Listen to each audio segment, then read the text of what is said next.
Now you can see the way I work, the way I train. I'm a very, very focused fighter, a very hungry fighter. From a young kid, I've been focused, I've been hungry. I want the world, I'm coming for it. So I'm in the US, I leave no stone unturned. I've got a massive fan base in Australia, I can fill out stadiums in Australia, no problem. Make some serious money. But I want to be real to myself, real to my fans. That's why I'm here.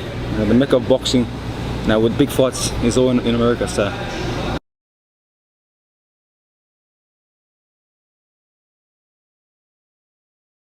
I started fighting because I was playing rugby league, which is the big national sport in Australia, and I was overweight. I was bullied. When we would do any training for rugby league, like the coach would say, do your laps, I would come last. When kids would pick teams at school, I'd be picked last.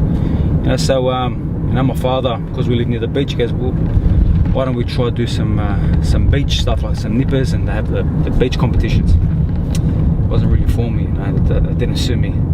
So he goes, oh, you like the Rocky movies and stuff? Let's do some boxing fitness down at one of the local PCYs. So yeah, went down the first day and absolutely fell in love with the sport. A year later, I'd lost so much weight, come real down to a fighting weight. My old coach said, look, I have a fight ready for you, in a different state. What do you want to do? You want to take the fight? So yeah, let's do it. I was only like 13, so yeah, man, the rest is history after that. I just fell in love with the sport. Look, I think it takes a few years where you really start to find some talent. I never had raw talent, but I always worked extremely hard. I always, when I'm going to do something, you can see in the gym, I'm going to put 110% into it. So I always had that raw talent to work hard, to push myself. And as that raw talent kept pushing, and I started improving on better things, and started sparring different guys, and notable guys that had some amateur tournament wins and some professionals, and started kicking their ass. I said to myself, all right, maybe this is my calling, this is where my future's going to go. I'm going to be a fighter. Probably around 15, 16 is where I started to think, yeah, this is for me. I am damn good at this, and I'm gonna see how far I can take it. Especially fighting there in my last fight, that was an absolute honour to bring the biggest boxing event ever in Greece to take place. To be there and to showcase what I do in the ring, and to have all them fans and patriotic Greeks in attendance was amazing. Look, I'm a very proud Australian. I represent both flags. My bloodlines is Greek. I live in Australia, born in Australia. Proud of both, both fighting nations. I got that Anzac fighting spirit, and obviously that Spartan warrior inside of me. So when you put both together, you can see in the gym, you can see when I fight. You check my last, my whole fighting career. I come to fight. I'm not here to play around and dance around. I'm here for war.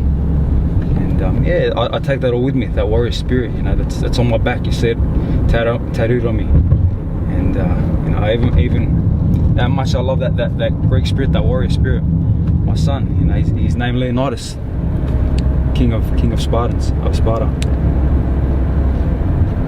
And my family's everything. That's why I brought him out here this time. The motivation, inspiration I get from having them here, and then my kids. That's what I'm doing it for. That's why I'm pushing so hard, sacrificing so much, dedicating myself, leaving no stone unturned, to continue winning, to continue chasing my goal, my dream, becoming a world champion, giving them a better life. So the inspiration and motivation, bringing them here, makes me 100 times a better fighter. A lot of old school trainers, they don't like to have your family around you. That's one of the things they have as old school trainers. But me, I find so much motivation. It's all for them. Well, George came to us last year. He came in for camp from Australia for the first time. Again, stayed at our facility, did everything that that we required of him. And then we went out to Athens, Greece. He fought out there, got the win, and liked the preparation that we gave him. He decided to hold camp here in Florida again for this fight, December 14th. The opponent hasn't been assigned yet, but we should know within the next couple of weeks. I know there were talks to Lomachenko, but I think that's something that was put out there by Top Rank. He signed with the Bella Entertainment, so not exactly sure if that fight's going to happen, but who knows? This is a boxing game. There's always a possibility. But we want to make sure he's prepared for his December 14th fight. He's been in camp for now a week. He just started on Monday. But again, we'll go over a lot of the same protocols that we had for him the last time. He came in this time, in better shape than he did the last time. So, we have the opportunity to work on a lot more technique as opposed to just trying to get him in shape for boxing. This time he was smart about it. Came in, did a lot of his, strength and conditioning training in Australia before he came down. Now we go ahead and make sure we prehab him and, do specific things that, that we see and our performance coaches see to make sure that he's, performing at his best. Well, the world ranking is very important because it pushes you to make more noise and get to where you got to go to. Without that world ranking, it's a very slim chance you're going to get picked by a world champion. But when you're there, you're going to keep moving up and progressing forward, getting closer and closer to eliminator. For us, we're sitting at number 3 with pretty much 1 is Lopez, who's going to fight Comey for the title on the same card that we fight on, and 2 is vacant. That's our position to fight for. And like you said, it is hard to get guys to fight. We've gone through everyone behind us trying to get that position for someone to fight for the eliminator, and a lot of people turned it down. Pretty much all of them turned it down. So we just got to keep doing what we're doing. Some exciting fights, some exciting news coming out with opponents and announcements coming out real soon. And it'll be another step towards that ultimate dream, become world champion. But it is hard. It does get hard to get the right opponents. We've gone through solid guys here where we thought the fight was going to happen with good names here. All of a sudden they turn it down. They outprice themselves. When you're a dangerous, hungry fighter, when you're sitting in that position of number 3, you'd think, all right, if they fight me and they beat me, they're going to get that shot probably next. But their mentality is a little bit different to mine. They don't want to deal with me, and they know what happens when they step in the ring with me. It's all bad for them. And I think a lot of the work I've done with Pacquiao as well, the 250 rounds, that there, plus all the other sparring that we've been doing, with a lot of good former world champions and current world champions,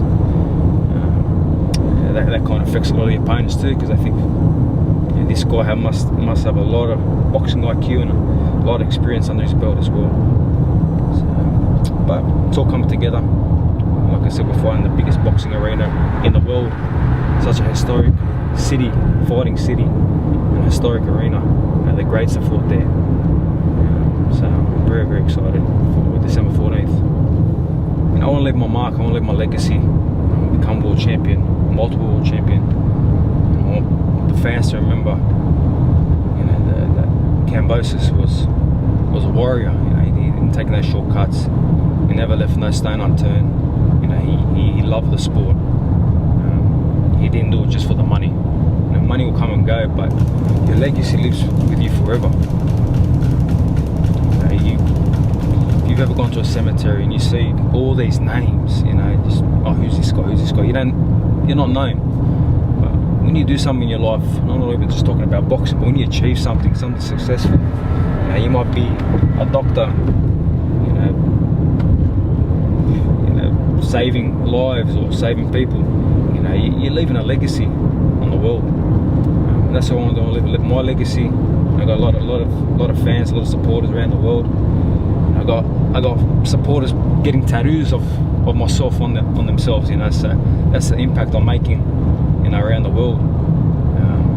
That leave that legacy, and obviously inspires many young fighters as well coming up. I've been through through what they're probably going through now as young fighters coming up, trying to make different things. I understand what they're going through, and I understand the other side of young kids being bullied, being picked last, because I was there as well. So I can relate to a lot of these young people.